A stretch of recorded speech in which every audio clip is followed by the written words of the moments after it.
¿Qué tal? Buenas tardes. Mi nombre es Juan Mario Alcántara Zamora, estudiante del posgrado de Odontopediatría de la Universidad Autónoma del Estado de México, en lo cual voy a exponer el día de hoy bruxismo infantil, reporte de caso.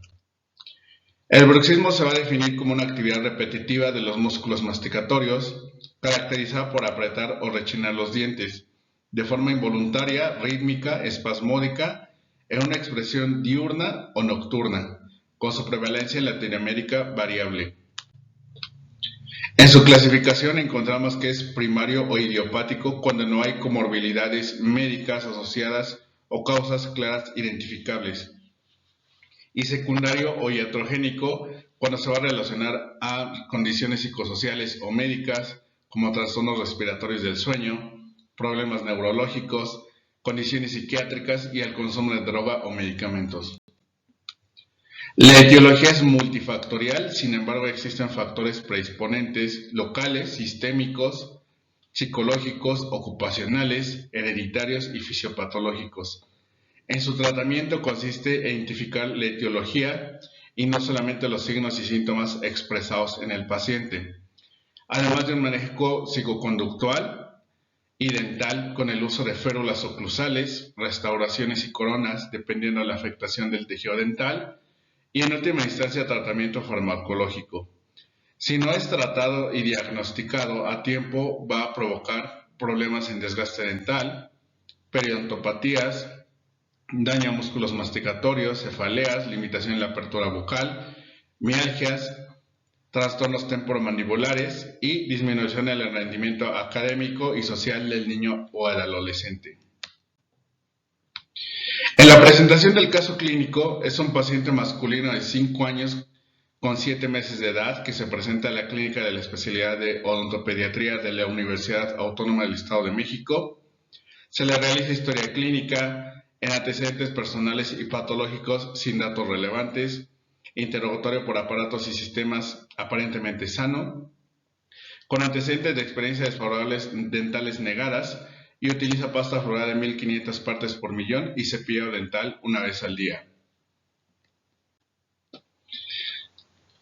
Al examen extraoral se observa presencia de dolor en la articulación temporomandibular a la palpación de forma bilateral. En la oclusión encontramos que es una dentición mixta con un plano terminal recto bilateral y relación canina clase 1 con una mordida borde a borde. En la descripción de los tejidos duros intraorales, presencia de órganos dentarios con atricción. El motivo de la consulta, la madre refiere que necesita selladores su hijo y rechina los dientes. Dentro de la rehabilitación, realizamos el control del biofilm, técnica de cepillado, análisis de dieta para evitar el consumo de alta ingesta de carbohidratos, la aplicación de fluoro en barniz y fluoro de amino de plata, con abordaje con aislamiento absoluto, grapa atraumática y aplicación en lesiones interproximales. De igual forma se toman modelos de estudio para la evaluación de férula oclusal.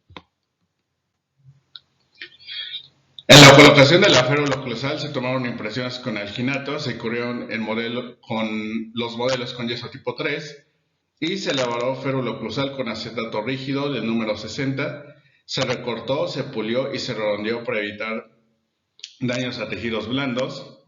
Posteriormente en la colocación se le dan indicaciones de uso a la madre, de usarla la mayor parte del tiempo posible, día y noche, y solamente retirarla al momento de comer, masticar y en el cepillado y en la higiene dental. Posteriormente se dan citas de revisión cada 2 semanas para evaluar el uso y realizar los ajustes pertinentes. Como conclusiones, el diagnóstico temprano en pacientes pediátricos identificando los factores etiológicos y tratamiento es primordial.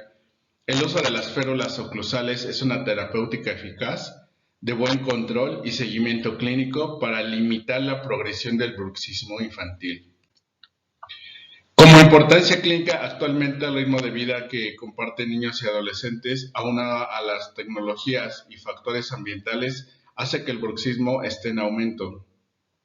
Identificar de manera oportuna y precoz el bruxismo en los pacientes pediátricos Es de suma importancia ya que favorecerá a un desarrollo ideal, el de la articulación temporomandibular, tejidos blandos extra e intraorales, órganos dentales y limitando con ello el daño y secuelas que causen al no ser tratada esta patología.